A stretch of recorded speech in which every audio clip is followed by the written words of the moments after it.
Okay, so real quick, this is the Wingclaw 2.5 by JM Custom Kydex. So basically what you have is the standard mold. This is for a Glock 34. Your Wingclaw attaches below your trigger guard.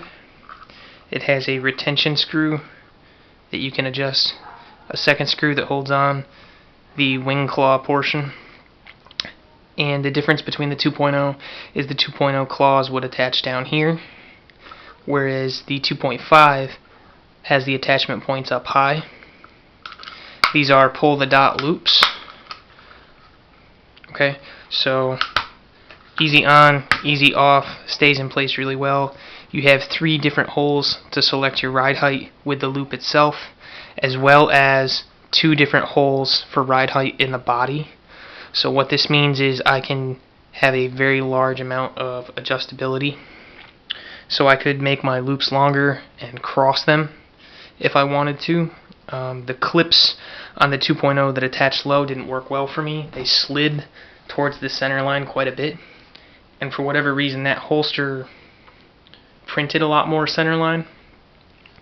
So this is for the Glock 34, like I said, and the sponge wedge that I have on it I found works best for me placed just a little bit higher. Okay, so I'm going to give you an idea of how well this conceals.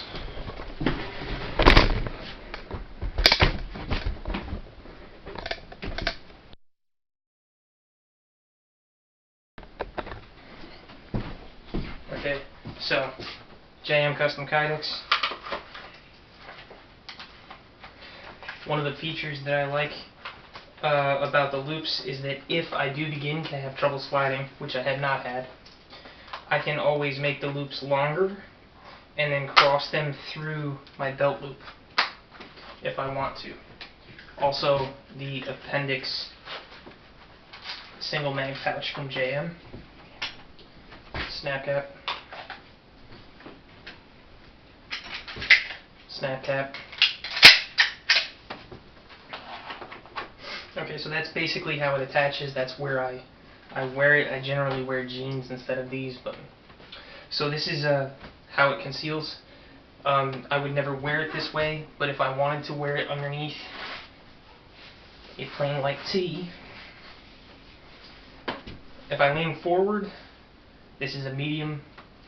If I lean forward, it's still not an acceptable level of print for me.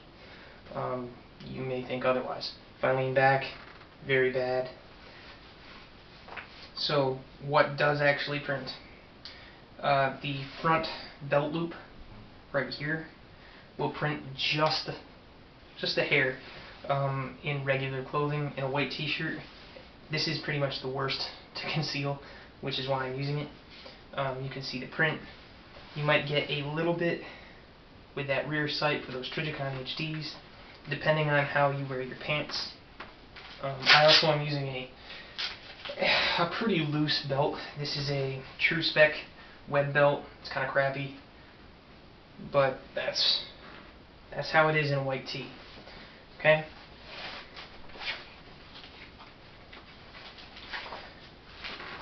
After I show you a couple of other things, I'm going to tell you what I'm going to do to change the holster a little bit. So that's what she looks like in a white tee. This is a 60% cotton polo, just from Walmart. It's nothing fancy.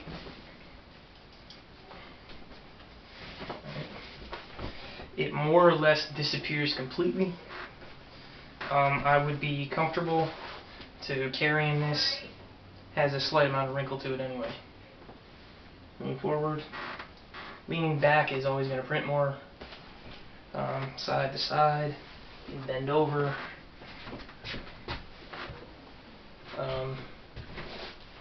I've drove this way. It's not uncomfortable. I don't like to kneel for a long period of time to tie my shoes because I'm new to appendix, and when I kneel it comes up a little bit. So that's how she looks like this. What I generally wear on a day-to-day basis is a button-up with some sort of print. If you want to look at it this way,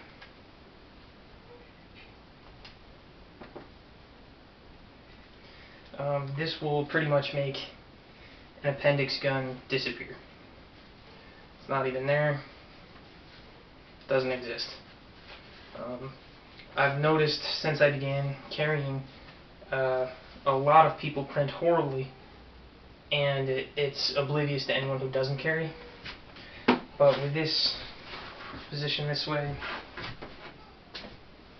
I mean, I can get some printing leaning back at a strange angle, but that small belt loop is still right here, but nobody can see it because of the design of the shirt. Access is still there, so I can come up, go to work if I need to. It really hides great for me. I have a high level of comfort. I have no complaints.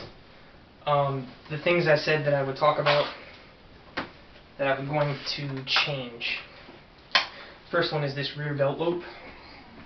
You'll notice on my reholster, my thumb is fine. When it comes up my thumb to meet the rear sight part, that's all fine and everything, except for just as my thumb meets, sometimes I'll catch my middle finger's knuckle on this edge of the belt loop. That has to do with the ride height from that belt loop.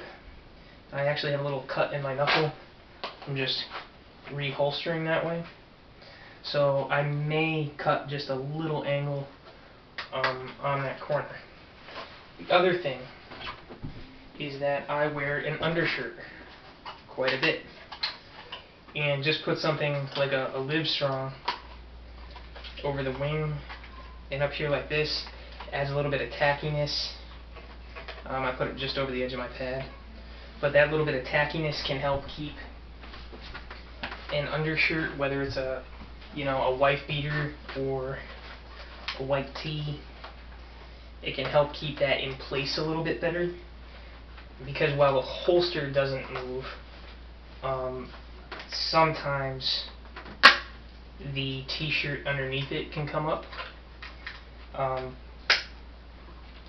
So that's something, I know a lot of guys like to do the Dr. Scholl's, and if that works for you, hey, tear it up. I might try that at some point. I have not tried that yet. So I had the 2.0, and Tony traded it out for me for this 2.5. The polo hides pretty good. The button-up hides the best. I would not carry it in a white t-shirt. I have a gray t-shirt here I could show you. It hides better than a white t-shirt, not as good as a polo. I'd be hesitant to carry in that fashion. Maybe if it was just a regular Gen 4 that didn't have the beaver tail on it. Probably not even then. If I shift it a little bit, oh, I didn't have that pulled down on good. That's the first time that's ever happened. And it's probably just because I'm demoing it, but I've had no issue. It works. Like I said, the comfort level is for real.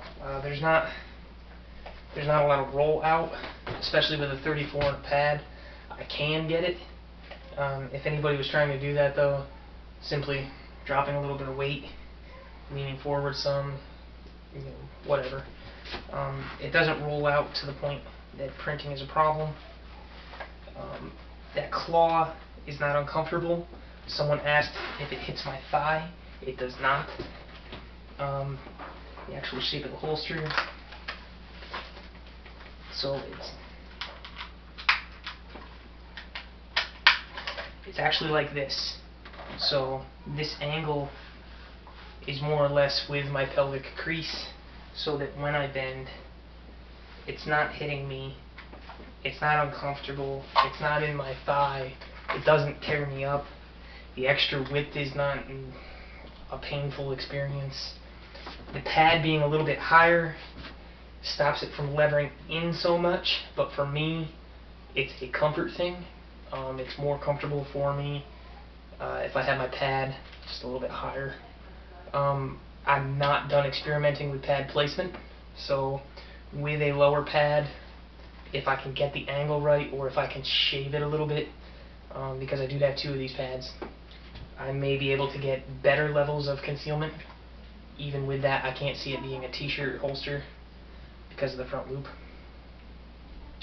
But I just wanted to give you guys some of my thoughts on that holster. The way I carry it is just like this. So a little bit of rubber for tackiness for my shirt, Kydex, or rather sponge wedge. I can get a good grip on the holster. I'm not a phenomenal shooter. I'm not a phenomenal speed demon to draw or anything like that, but it works. I mean, the only limitation on this holster is the shooter. I honestly feel that way.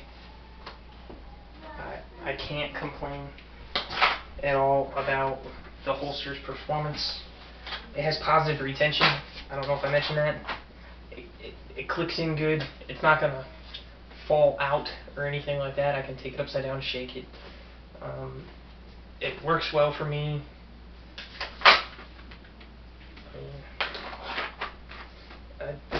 Yeah, I don't know if there's anything else you guys want to know about the 2.0.